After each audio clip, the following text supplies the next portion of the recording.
সেকেন্ডের আযাব সহ্য করার ক্ষমতা তোদের নাই। কারণ দুনিয়াতে তুই সূর্যের গরম সহ্য করতে পারো না। এক কাপ গরম চা ঠান্ডা না হলে তুই পান করতে পারো না। এক গ্লাস গরম দুধ তুই ঠান্ডা করতে না পারলে পান করতে পারো না। জাহান্নামের গরম তো হাজার হাজার হাজার গুণ বেশি। 500 বছর দূরের থেকে জাহান্নামী গুনাহগারের জাহান্নামের আগুনের গরমে চামড়াগুলো খসে খসে পড়ে যাবে। এমন ভয়ঙ্কর ওই জাহান্নামের আগুন সহ্য করতে পারবি না রে গোলাম। এই জন্য আমি আল্লাহ আগেই তোরে জান্নাত দিয়া দিলাম। কেমন দিলাম জানো? মদিনাওয়ালা নবী বলেন, জমিনের মধ্যে যত মানুষ এসেছিল আসতেছে কিয়ামত পর্যন্ত আসবে, সবার নামে বরাদ্দ করা জান্নাতে একটা বাড়ি লেখা আছে। ফেরাউনের নামে জান্নাতে ঘর, নমরুদের নামে জান্নাতে ঘর লেখা আছে, হামানের নামে জান্নাতে বাড়ি বরাদ্দ করা আছে। দুনিয়ার প্রত্যেকটা মানুষের নামে জান্নাতে আল্লাহ একটা ঘর বানায় রাখছেন। ও আল্লাহ, কোরআন হাদিস অনুযায়ী জানলাম বেঈমানেরা জান্নাত পাবে না, মুমিনেরা জান্নাত পাবে। তাও সাধারণ মুমিন না, পাক্কা ঈমানওয়ালা হতে হবে, আমলওয়ালা হতে হবে। ও আল্লাহ, তো বেঈমানের নামে যে জান্নাত বানাইলা, ওই বেঈমানের জান্নাতের হালাত কেমন হবে? আল্লাহ বলেন, নবী উম্মতের জানায় দেন আমি আল্লাহ মুমিনদের জন্য যে জান্নাতটা রিজার্ভ করে রেখেছি, এই জান্নাত পাবে তাদের মূল ডিউটি দিলাম। যদি মূল ডিউটি পালন করে জান্নাত মূলটাই পেয়ে যাবে। কিন্তু আমার কিছু মুমিন বান্দা থাকবে যারা শুধু মূল ডিউটি করে ঘুমায় না, এরা ঘুম থেকে উঠিয়া বেশি বেশি ওভার ডিউটি করে। 5 ওয়াক্ত নামাজ মুমিনের মূল ডিউটি, 5 বেলার নামাজ ছাড়া অন্য নামাজ হলো ওভার ডিউটি। মুমিনের জন্য রমজানে রোজা রাখা মূল ডিউটি, অন্য সময় রোজা রাখাটা ওভার ডিউটি। ধনী মানুষের জন্য বছরে একবার যাকাত দেয়া মূল ডিউটি, মাঝে মাঝে মাদ্রাসা মসজিদের ওয়াজ আর দিনের রাস্তায় দান সদকা করা, গরিবের সাহায্য করা ওভার ডিউটি। জীবনে ধনী একবার বাইতুল্লাহ যাওয়া মূল ডিউটি। মাঝে মাঝে বান্দা উমরায় গিয়া তুমি আল্লাহরে লাব্বাইক বলে ডাকবা, এটা ওভার ডিউটি। যেই বান্দা মূল ডিউটি করার পর ওভার ডিউটি গুলো করবি, আমি আল্লাহ ও নবী উম্মতের জানায় দেন ওভার ডিউটি করনেওয়ালা মুমিনদেরকে আমি আল্লাহ দয়ার নজরে বেঈমানের বানানো জান্নাত গুলো বোনাস হিসাবে দান করে দিব। আতিনা ফি দারে দুনিয়া না হাসান, আতিনা ফি দারে উকবানা হাসান, ইয়া গিয়াসাল মুস্তাগীসিন ইহদিনা লাফতিখারা বিল উলুমি ওয়াল গিনা, হর গরিদে নেকো তু তৈয়ার হায়, जो न मंगे उससे तू बेजार है। হাদিস শরীফে আছে, যেই বাবা একটা কন্যা পাইছে একটা জান্নাত পেয়েছে। আরো আস্তে করে বলে, যেই বাবা 2 কন্যা পেল তারা কয়টা পাইল? জান্নাত। যেই বাবার কন্যা 3টা পেল 3টা জান্নাত। যেই বাবা 4 কন্যার বাবা হলো 4টা জান্নাত পেল। এইবার মেয়ের বাবারা খুশি না? বাবা এমনি খুশি হলে হবে না। ওই মেয়েটারে বাবা আল্লাহর মোহাব্বত নিয়ে বিবাহ পর্যন্ত তোমার আমানতের সাথে রক্ষা করে চালাতে হবে। ধর্মের বাইরে যেন চলে না, কোরআন তেলাওয়াত যেন ভুল করে না, নামাজ যেন বাদ দেয় না, বেপরদায় যেন আড্ডা দেয় না, মোবাইলটা চালাইয়া নিজের চরিত্র যেন ধ্বংস করে না। এইভাবে যদি তুমি মেয়েটাকে লালন পালন করে একটা দিনদার বান্দার কাছে আমানত দিতে পারো, আর বিবাহ দেওয়ার সময় জামাইটার হাতে আর মেয়েটারে দাঁড় করাইয়া আল্লাহর এক জিলদ কোরআন শরীফ দিয়ে যদি বলো, এরে আমার কন্যা, ও আমার জামাই, আমার জীবনের যা কিছু কামাই করলাম, যাই পাও আর না পাও, আমার জীবনের বড় আখিরাতের পুঁজি কোরআন শরীফ তোমাদের দিয়া দিলাম। কোরআন তেলাওয়াত করবি আর আমাদের জন্য দোয়া করবি। যেই ঘরে স্বামীও কোরআন পড়ে, স্ত্রীও কোরআন পড়ে, ওই ঘর 24 ঘন্টা ফেরেশতারা পাহারা দেয়। জান্নাত তো সোজা।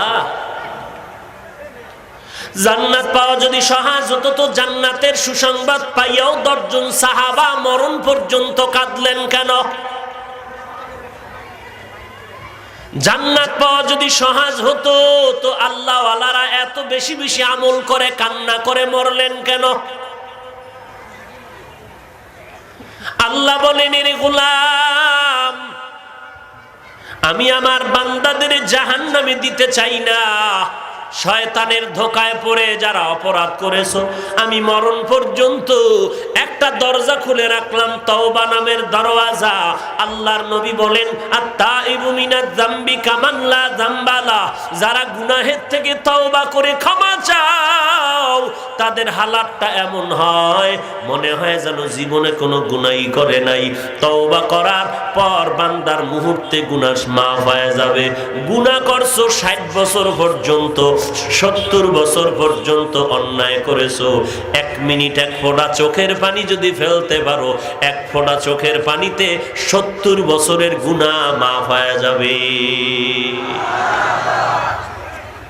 এরে নবীর উম্মতের দল, ওই কান্নাওয়ালা তওবা চোরের মতো তওবা না।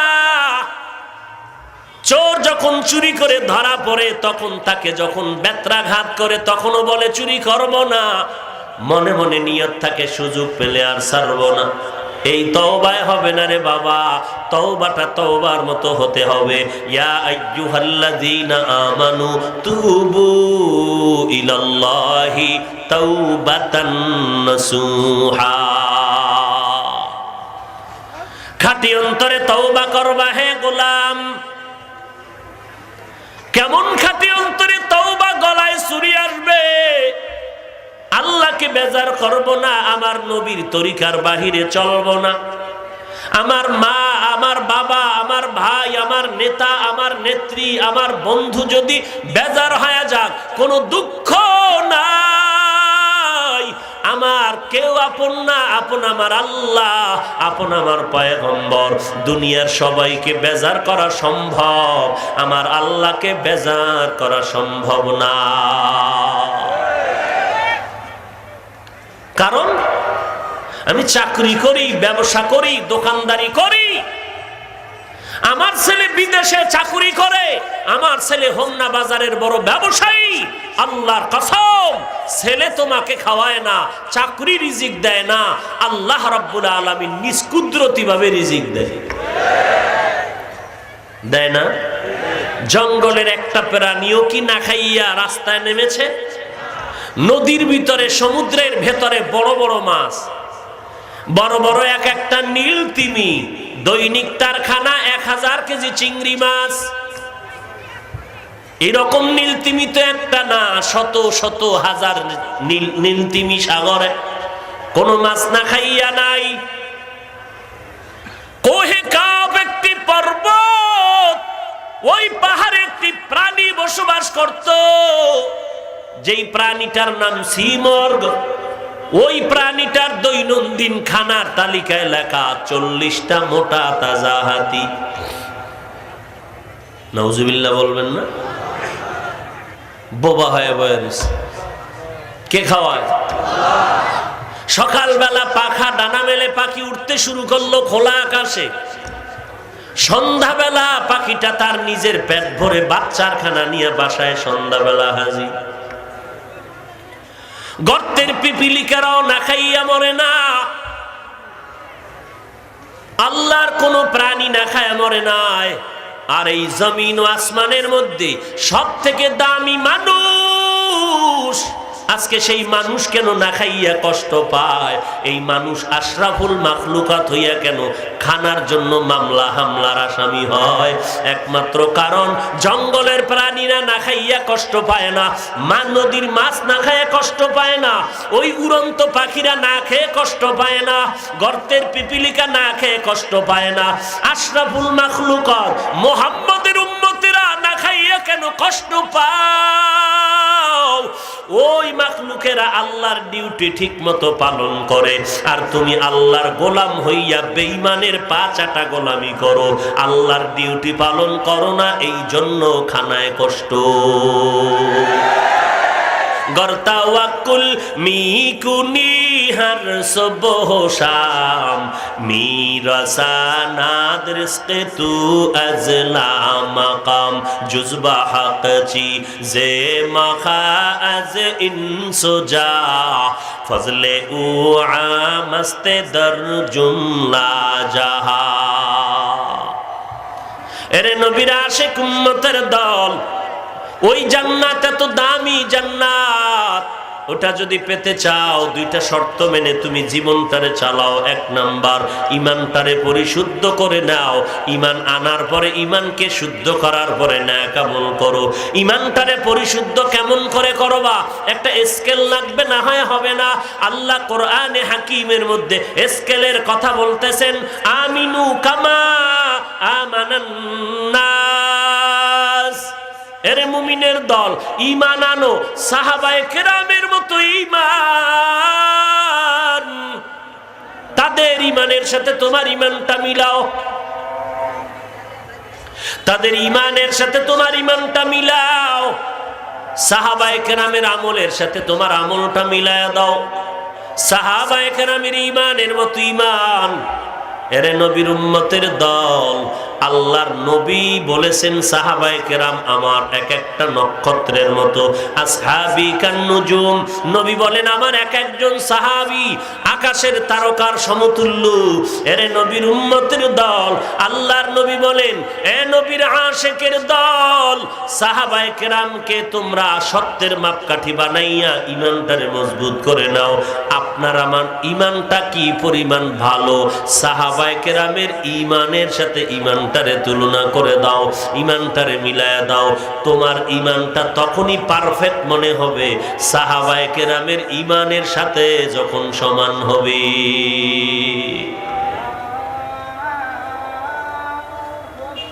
একজনে আজানের জবাব দিলেই সবার থেকে হয়ে যাবে, এটা হলো মাসআলা। কে দিবেন জবাব? আজানের জবাব কে দিবেন? দেন, আজানের জবাব দেন। আমরা কথা বলতে থাকি। এখানে আলাদা আজান হবে, আলাদা নামাজ হবে। কথা বুঝাইতে পারছি?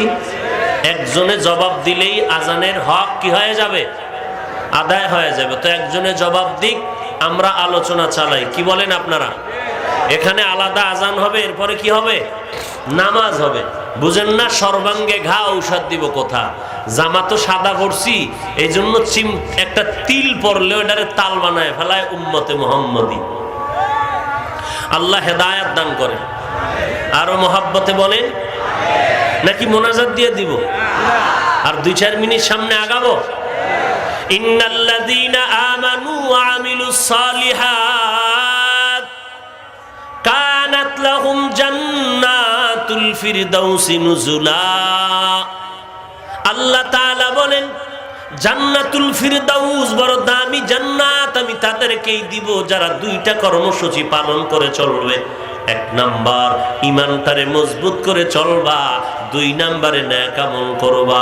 ঈমানটা কেমন মজবুত করবা? সাহাবায়ে কেরামের ঈমানের মতো ঈমানটারে মজবুত করে নাও। সাহাবায়ে কেরামের ঈমান কেমন মজবুত? তাদের ইলমও বেশি, আমলও তাকওয়াও বেশি। তাদের মতো বড় আলেম আছে নাকি? সাহাবায়ে কেরামের মতো বড় মুফতি সাহেব আছে নাকি জমিনে? সাহাবায়ে কেরামদের মতো বড় মুত্তাকি কেউ আছে নাকি? তাদের মতো বড় মুফাসসির নাই, তাদের মতো বড় বড় মুহাদ্দিস জমিনে এখন আর নাই। সাহাবায়ে কেরামদের মতো দুনিয়ার কোনো আউলিয়ায়ে কেরাম হবে না। সব আউলিয়ায়ে কেরাম যদি এক পালায় ওজন দেওয়া হয়, সাহাবায়ে কেরামের মর্যাদার সমান হবে না। যেই সাহাবায়ে কেরামের ব্যাপারে আল্লাহ স্পষ্ট কোরআনে বলেছেন রাদিয়াল্লাহু আনহুম ওয়া রাদু আন, আমি আল্লাহ তাদের উপরে রাজি, তারাও আমার উপরে রাজি। সেই সাহাবায়ে কেরাম আমাদের মতোই তো মানুষ ছিলেন, কথা ঠিক না? তাদের ঈমান কেমন? এর নবীর উম্মতের দল, ঈমানের অগ্নি পরীক্ষার সামনে সাহাবায়ে কেরাম দাঁড়িয়ে আছেন। ছেলের চিন্তা নাই, মেয়ের চিন্তা নাই, খানার চিন্তা নাই, ঘুমের